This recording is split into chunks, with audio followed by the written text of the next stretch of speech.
Okay, as you can see here, I've gone ahead and connected up the circuit. You can see that we have it to from the patient and to the patient here. That's the way these are labeled. So we have an inspiratory and an expiratory circuit, or side of the circuit. This one does not have an enclosed area where a filter will go on, so we can actually just place a basic filter directly in line with the inspiratory phase of the circuit. From here we can go ahead and flip the machine on, bring it up and take a look. Hear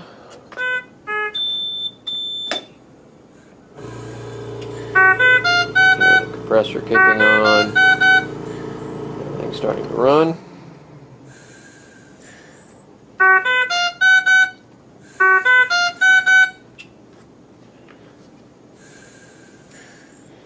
See if we can get a little better view on this.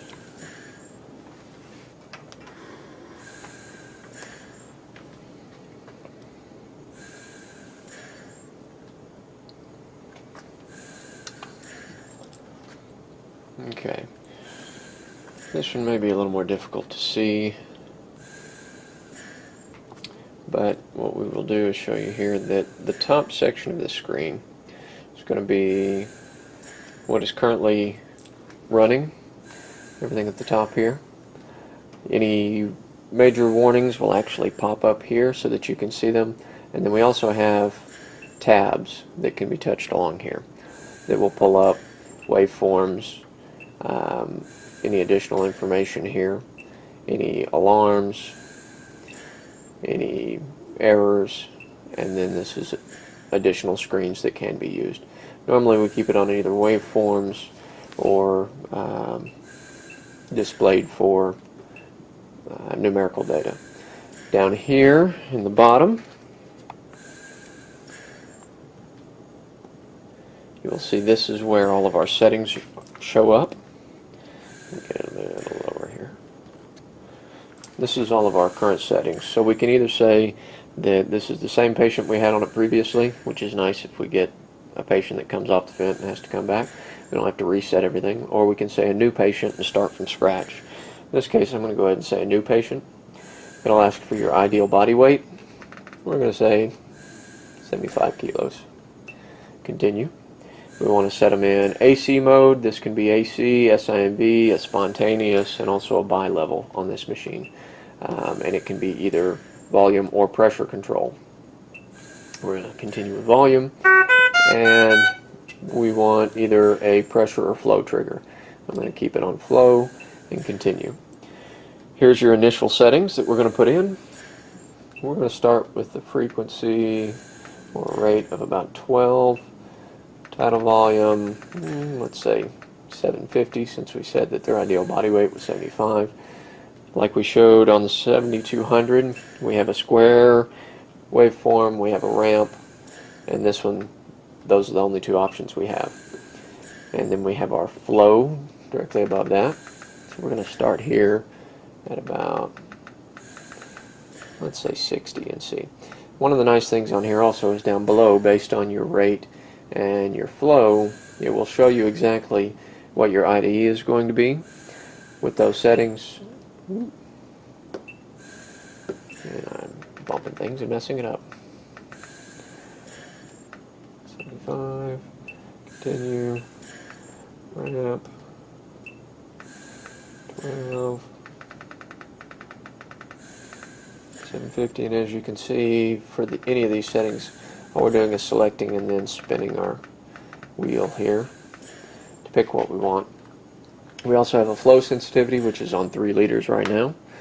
Our FiO2, just for the sake of not wasting oxygen here, I'm going to turn it down to 21%, but that could be set anywhere you need it. Initial settings, of course, around 100%, and then back off. And I'm going to go ahead and give them a PB of 5. Once you're ready and you like what you have there, you can actually come over to where you see the wheel and hit accept. Once you accept that, then you'll see up where we were saying all of our settings go, right up at the top. We'll now see that our peak pressure is 15, our PEEP is set At 5, we're getting a little extra peep in there, so we may have some auto peep with our test lung here. Our current IDE is 1 to 2.7. Our current exhaled tidal volume is 639, so we have a leak somewhere in our circuit. I'll try to fix that here in just a second. And our minute ventilation.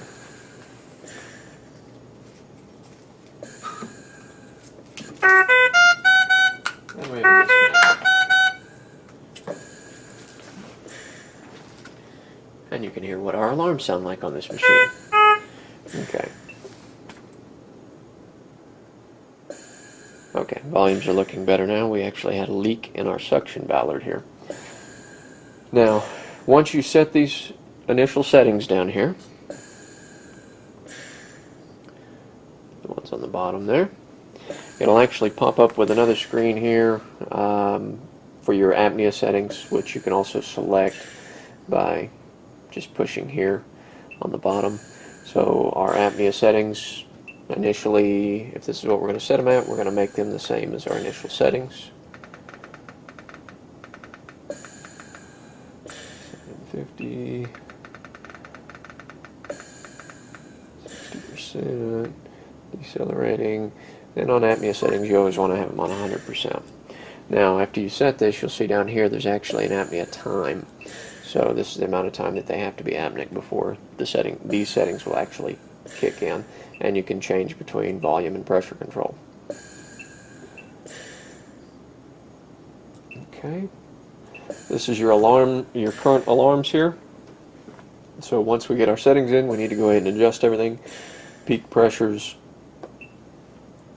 I'll leave it at 40 for now, just so we don't have a problem. Minute ventilation, we're at a minute ventilation of 9 now. I'm going to set it at about 15. Minimum is at 4. Current tidal volume, or exhaled tidal volume, we have them set at 750, so we're going to expect to set the high up there a little ways. I'm going to set it at 1,000 for now. Minimum, if they're at 750, I'm going to set them about 500. I don't want them to go any lower than that for the time being. And again, hit accept to take all of those. Should see that all those red bars go away. There we go. Thing looks good. Now down here, we also have some different settings we can put in here if we should need to. This is something that later on you may need to get into, but right now it's probably not going to be critical. Now that we have our settings in, everything looks like it's working well. Let's go back up here, and I'll show you those screens again where you could get some extra data. Now we have our waveforms. You can actually set up how you want your waveforms to display. We'll go back to that screen real quick. Right here there's a plot setup. Select it, and you can tell what you want to be on 1, and you can actually use your knob to switch through. We can have volume time, flow time, pressure volume loops. For now I'm just going to do pressure over time, and then plot 2, let's say volume over time. Continue. Now we're going to see our pressure waveform and our volume waveform here. There we go. Now in our next list, this is any additional information. We can actually see our analyzed O2 level, FiO2. This can also be your inspiratory pressure here. In this same screen, if you use an inspiratory pause, which in this machine, rather than setting a plateau time, you wait for an inspiratory phase, or actually you don't even have to, just hit inspiratory pause. It will automatically do a pause. Right up here in the corner it will give you your plateau pressure, and then it also automatically calculates your static compliance. So you can get both of those from here. On that other screen, yeah. Some of these are set up so that in this second screen you will actually see that as well. There we go. Once that's done, it will actually freeze this screen, just like if we hit this button. Whatever's on that screen from here will no longer move. You'll see it here. There. Now that's a frozen screen. When you do a plateau or an inspiratory pause, it will actually display your values there, and it will freeze the screen. So if you want to see active waveforms again, you hit unfreeze and let it run. Now, Going to the next screen here, this is any previous alarms. So you can go in and see exactly date and time, the event that occurred, the urgency of it, whether it's normal, medium, high, the actual alarm, and then it actually gives you an analysis here for what reason it thinks it was a problem.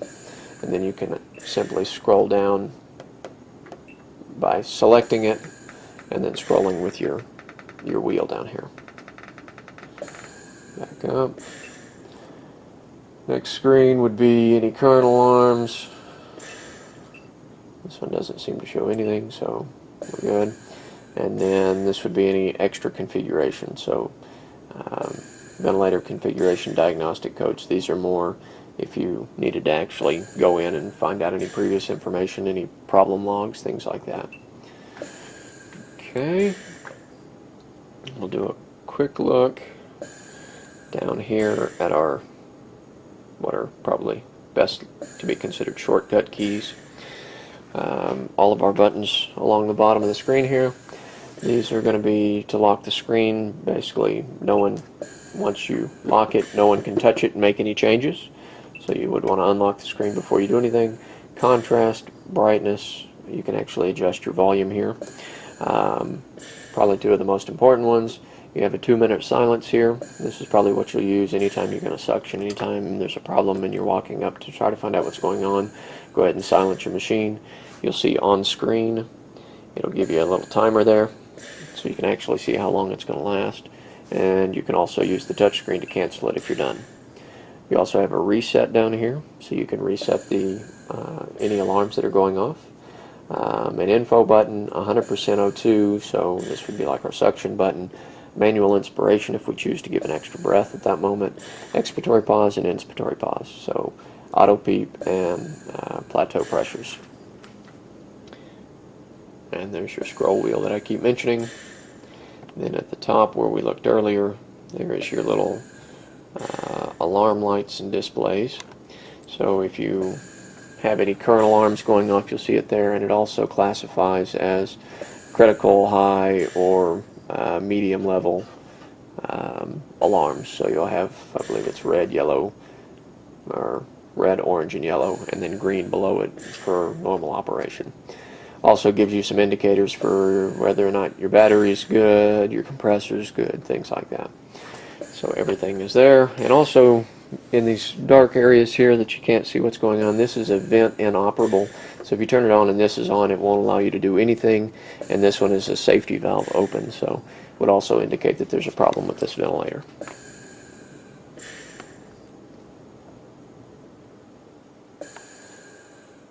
Okay. Press accept. And now with this particular machine, I'm going to show you one nice thing about it. It's right up here at the top. Now that we told it same patient and everything else, it right at the top flashes waiting for patient connect. So it doesn't actually start running yet. It simply waits for a patient to be on there and for it to recognize that. Once it recognizes it, it will actually kick in and start ventilating. So I'm going to go ahead and plug it into our test lung here. And it recognized that it's now connected, and it's now ventilating. Now we can see back here the whole picture. Got all your waveforms and graphics, all of your current readings coming back from the patient, all of our current settings, and any additional information down here. Apnea settings, alarm settings, vent setup. This is actually where you would come down below if you wanted to change modes. Go to your current setup, select your mode here, like we did when we first set it up. You can choose any of those. Volume control, pressure control, and trigger type, flow or pressure. That's what we still want, so I'm not going to change any of that. And just to be clear, here at the top in the black, this is all returned information from the patient.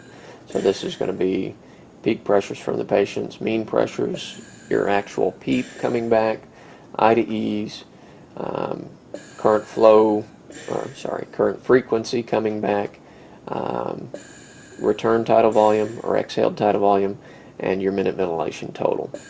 So again, we can change our frequencies, go up and down. You'll actually see it change up here. If the patient were to breathe more, you would see more here than here. Tidal volumes can change. Again, our flow, we see that we're at a 1 to 2 now. Since we did increase the rate, we caused that to go down. We could increase the 70. That should increase our expiratory time. You can now see up here that we're at 1 to 2.7, if you can see that on the film.